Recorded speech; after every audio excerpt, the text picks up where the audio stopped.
एक राज्य में एक बार एक सन्यासी आया और सीधा राजा के महल में चला गया। उस सन्यासी के वेशभूषा को देखकर राजा के किसी भी सिपाही ने उसको अंदर आने से नहीं रोका। वो सन्यासी सीधा राजा के दरबार में चला गया।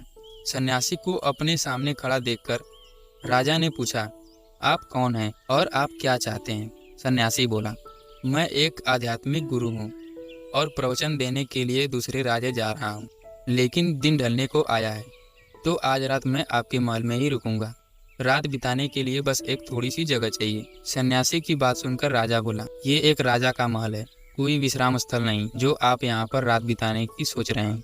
आप बाहर जाइए, वहाँ रहने की कोई न कोई जगह मिल जाएगी। सन्यासी ने राजा से फिर प्रश्न किया, महाराज, क्या मैं ये जान सकता हूँ कि आपसे पहले यह महल किसका था? राजा बोला, मेरे पिता का था, क्योंकि मुझसे पहले वही राजा थे। सन्यासी फिर बोले, तो अब आपके पिताजी कहाँ हैं?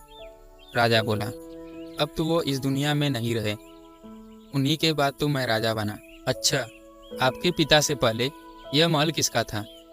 सन्यासी ने फिर प्रश्न पूछा। राजा को अब गुस्सा आने लगा, लेकिन फिर भी उसने शांत होकर जवाब दिया, मेरे पिता से पहले यह महल मेरे दादाजी का था और अब वो इस दुनिया में नहीं है। अब सन्यासी बोला, ये जगह जो न कल आपकी थी और न तुम्हारे जाने के बाद किसी की होगी। इस संसार में लोग कुछ ही समय रह पाते हैं और फिर चले जाते हैं। जहाँ हम अपना समय बिताते हैं वही हमारा विश्राम स्थल है। न तुम अपने साथ इसे लेकर जा पाओगे, न ही कोई और।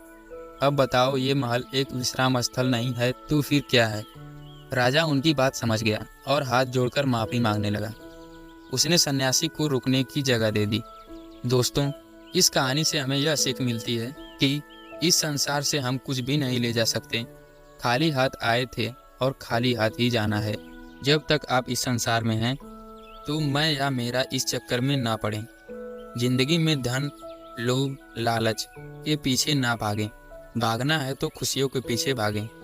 जिंदगी का मजा बहुत पैसा या फिर बड़ी गाड़ी नहीं देती। जिंदगी का मजा खुश रहने में है। दूसरे के पास चाहे बहुत पैसा है, लेकिन इस दुनिया से वो जाएगा खाली हाथ ही, और उसके धन का लोभ कोई और करेगा।